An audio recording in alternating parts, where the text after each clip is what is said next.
आपको रांची से बता रहे थे जहां सीमा पात्रा की गिरफ्तारी हो गई है, लेकिन उनकी जो घर की मेड थी उन्होंने साफ तौर पर बयान दिया है कि वो अपनी बातों से नहीं पलटेंगी और ये केस आगे भी जारी रहेगा, जो जांच का विषय है। और चलिए अब बढ़ते हैं अगली खबर की ओर। दुमका में बीजेपी नेता बाबूलाल मरांडी ने मृत नाबालिग गर्भवती के परिजनों से मुलाकात की है। उन्होंने पीड़ित परिवार को सांत्वना दी, साथ ही दुमका पुलिस की कार्यशैली पर गंभीर सवाल उठाए। बाबूलाल मरांडी ने कहा कि आदिवासियों के साथ अत्याचार मामले में दुमका एसडीपीओ नूर मुस्तफा की भूमिका काफी संदिग्ध रही है। उन्होंने नूर मुस्तफा के खिलाफ केस दर्ज कर गिरफ्तार करने की मांग की है और इसी के साथ बाबूलाल ने इस संवेदनशील मुद्दे की जांच एनआईए से कराने की मांग की है। तो ये साफ लगता है कि यहाँ पीड़िता को न्याय नहीं मिलता है, बल्कि अपराधियों को बचाने की कोशिश की जाती है। तो आज मैं कह सकता हूँ कि राज्य सरकार से ये बीटल नस्ल की बकरियों को पालते हैं। 1 लीटर दूध को 100 रुपए में बेचते हैं। हर महीने लगभग 30 लाख कमाते हैं। आपको इनसे सीखना है तो फ्रीडम ऐप को अभी डाउनलोड कीजिए। इतना मैं जरूर मांग करूंगा कि सबसे पहले तो नूर मुस्तफा है, उनको सरकार हटावे यहाँ से। उनके ऊपर पहले भी हमने कहा था कि 120B के तहत मुकदमा होनी चाहिए अंकिता के मामला में और उनकी गिरफ्तारी होनी चाहिए, क्योंकि ये बड़ा सेंसिटिव इलाका है। तो पूरे मामले को एनआईए से जांच करानी चाहिए ताकि सब एंगल से जांच हो जाएगी और सब एंगल से पता हो जाएगी कि इसमें से कैसे लोग, ऐसे नहीं कि सुनियोजित तरीके से ये अपराध को लोग अंजाम दे रहे हैं। और झारखंड में लगातार हो रही घटनाओं को लेकर बीजेपी हमलावर है। दुमका में आदिवासी लड़की की मौत को लेकर बीजेपी विधायक ने यह आरोप लगाया है कि सरकार में तुष्टीकरण की राजनीति हावी है और यही वजह है कि वोट बैंक की खातिर सरकार आरोपियों पर कड़ी कार्रवाई नहीं कर रही है। राज्य सरकार कुछ नहीं करेगी, मैं जानता हूँ राज्य सरकार क्यों नहीं करेगी। जो करने वाले लोग हैं वो उनका एक तरह से कहे तो उनके सबसे बड़े वोटर हैं। उनके तुष्टीकरण के कारण चाहे वो आदिवासी के नाम पे, दलित के नाम पे सरकार बना ले, लेकिन उसके यदि उनका जीवन यदि स्वाहा हो जाए, उनका जीवन यदि खत्म हो जाए तो इनके माथे पे कोई शिकन नहीं पड़ने वाली। ये तो रायपुर जाएंगे, रायपुर में जेट विमान के साथ, महंगी दारुओं के साथ बड़े आराम से रहेंगे और अपने बाल बच्चों को ही देखेंगे। कभी झारखंड के बच्चों को देखने का इनका कोई नजरिया नहीं रहा है।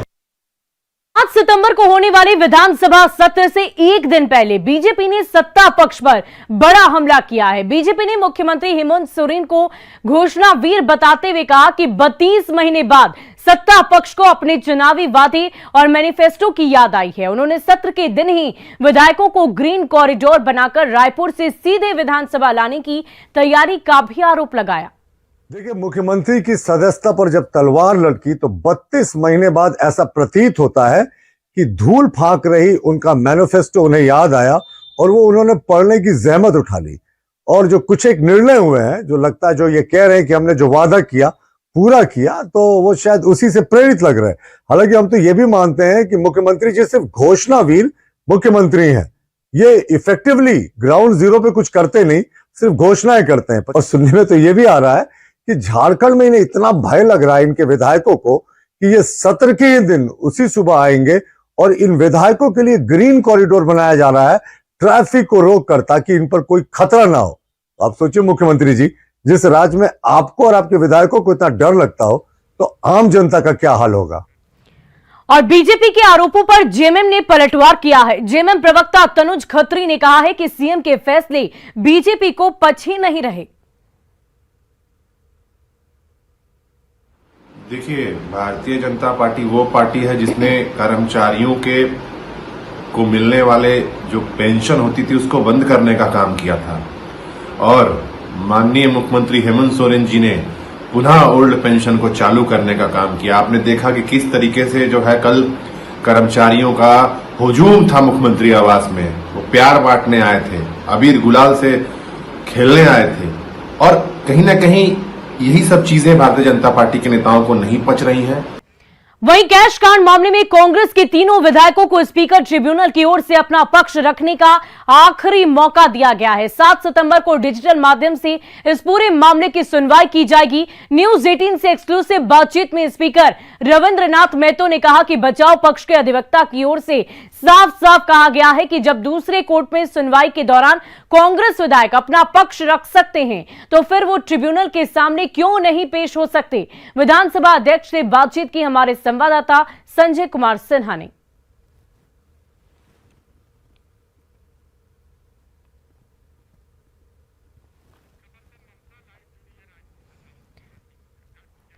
और रायपुर से ये बड़ी खबर आपको बता रहे हैं। रायपुर से अब थोड़ी ही देर में विधायक निकलेंगे और राजधानी रांची पहुंचेंगे। यूपीए विधायक रायपुर से सीधे अब से कुछ ही देर में राजधानी रांची पहुंचने वाले हैं। और इस पूरी खबर की अधिक जानकारी के लिए हमारी संवाददाता ममता हमारे साथ जुड़ चुकी हैं। ममता, ये बताइए कि क्या कुछ तैयारियां की जा रही है, अब से कितनी देर में सभी विधायक वहां से निकल जाएंगे?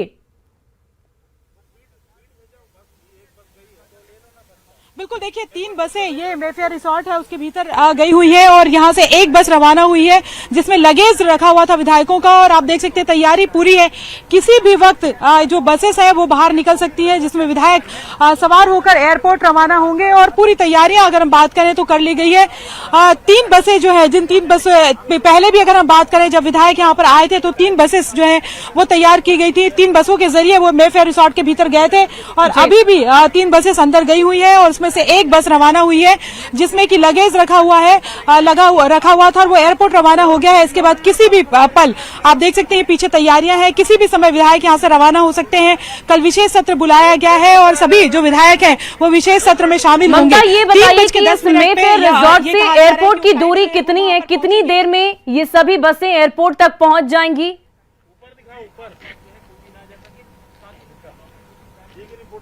बिल्कुल, करीबन 12 किलोमीटर के करीबन जो है मेफेयर रिसोर्ट से जो एयरपोर्ट की दूरी है। और चूंकि बसेस के जरिए वो रवाना होंगे तो आगे पीछे जो है पुलिस की गाड़ियां लगी होती हैं तो और किसी को जो है वो अलाउ नहीं होता है। तो हार्डली अगर हम बात करें तो 10 या 12 मिनट के अंदर जो विधायक है वो एयरपोर्ट तक के पहुंच जाएंगे। जी, और ममता, ये बताइए कि सुरक्षा के दृष्टिकोण से क्या कुछ तैयारियां आप देख पा रही हैं, क्योंकि इतने सारे विधायक एक साथ रवाना होंगे, अलग अलग बसें निकलेंगी, सुरक्षा के दृष्टिकोण से क्या तैयारियां हैं?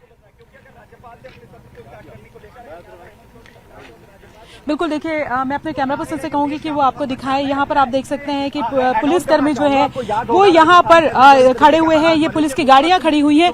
भीतर अगर हम बात करें तो ये यहाँ पर बैरिकेड लगाया गया है और बैरिकेड के उधर उस तरफ जहाँ पर जो मेफेयर रिसोर्ट का मेन गेट है वहां पर चौकी बनाई गई है। उस चौकी के भीतर भी पुलिस कर्मी है और भीतर पुलिस की गाड़ियां हैं। यानी कि जब बसेस रवाना होंगी तो 2 बसों के आगे पीछे पुलिस की गाड़ी होगी, एसडीएम की गाड़ी होगी।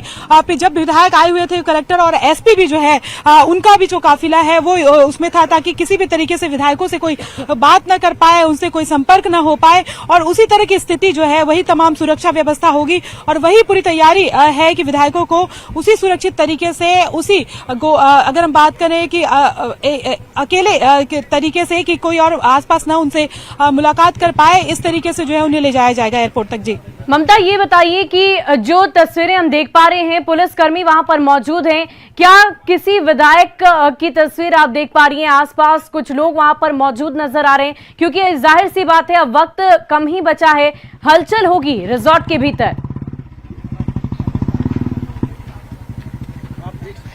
देखिए, अगर हम बात करें तो कुछ दिनों पहले तक रिजॉर्ट के बाहर तक यानी कि एक दिन पहले तक रिजॉर्ट का जो मेन गेट है उसके बाहर तक के मीडिया भी अलाउ थी। लेकिन चूंकि एबीवीपी ने यहाँ पर प्रदर्शन किया अंकिता जो मर्डर है उसके मामले को लेकर, उसके बाद में ये यहाँ पर बैरिकेड्स तैयार कर दिए गए हैं और इस बैरिकेड के अंदर किसी को भी जाना अलाउ नहीं है। पुलिस जो कर्मी जो है यहाँ पर मौजूद है, उसके पहले अगर हम बात करें तो चौकी एक तैयार की गई थी, वहां तक के हम खड़े रहते थे, पूरा दिन वहां पर मीडिया अलाउ था। लेकिन अब चूंकि इस तरह ममता, बहुत बहुत शुक्रिया तमाम तस्वीरों को दिखाने के लिए। आप लगातार नजर बनाए रखें, हम पल पल की अपडेट अपने दर्शकों तक पहुंचाएंगे। और चलिए अब बढ़ते हैं अगली खबर की ओर। एशिया कप की सुपर 4 में भारत और पाकिस्तान आज एक बार फिर मैदान में उतरने जा रहे हैं। इस मैच को लेकर राजधानी रांची में क्रिकेट फैंस के बीच गजब का उत्साह देखने को मिल रहा है। रांची के हरमू ग्राउंड में क्रिकेट खेलने पहुंचे खिलाड़ियों ने साफ साफ कहा कि आज भारत एक बार फिर एशिया कप में पाकिस्तान को हराने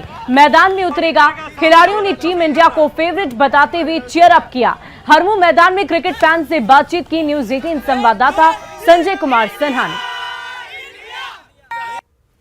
एशिया कप के सुपर 4 में आज भारत एक बार फिर से पाकिस्तान से भिड़ने जा रहा है। मैच को लेकर राजधानी रांची में गजब का उत्साह है। हम इस समय मौजूद है राजधानी रांची के हरमू मैदान में, जहां आप देख सकते हैं ये खिलाड़ी किस तरीके से मैच को लेकर अभी से ही चर्चा करने लगे हैं। आज के मैच में जीत किसकी होगी? डेफिनेटली इंडिया के होगी। बिल्कुल इंडिया के होगी। क्यों भाई, इस बार तो पाकिस्तान ही बदला ले सकता है। ऐसा नहीं हो सकता है, क्योंकि अभी मेरा कप्तान और प्लस में है कि विराट कोहली भी चल रहा है, प्लस में सूर्य कुमार यादव भी फॉर्म में है, तो इसलिए टीम इंडिया का ही जीत होगा। और रिकॉर्ड इंडिया का अच्छा पाकिस्तान के सामने, तो इंडिया का जीत निश्चित है। निश्चित है। हाँ, पिछले मैच में बाबर ने रन नहीं बनाया था, क्या बाबर रन नहीं बनाएगा? बनाएगा आज, बिल्कुल बनाएगा। और जो बॉलर है नया, क्या नाम है उसका, बॉलर नसीम, वंडरफुल, बहुत अच्छा बॉलर है वो। और मैंने उसके लिए पोस्ट भी डाला था, बहुत अच्छा बॉलर है और अप्रिशिएट करना चाहिए अच्छे क्रिकेटर को। लेकिन ऑल द बेस्ट बोलूंगा पाकिस्तान को, क्योंकि इंडिया जीत रहा है आज। और बहुत ही मतलब भाई चिल्लाओ यार, कुछ इंडिया के लिए कुछ तो बोलो तुम लोग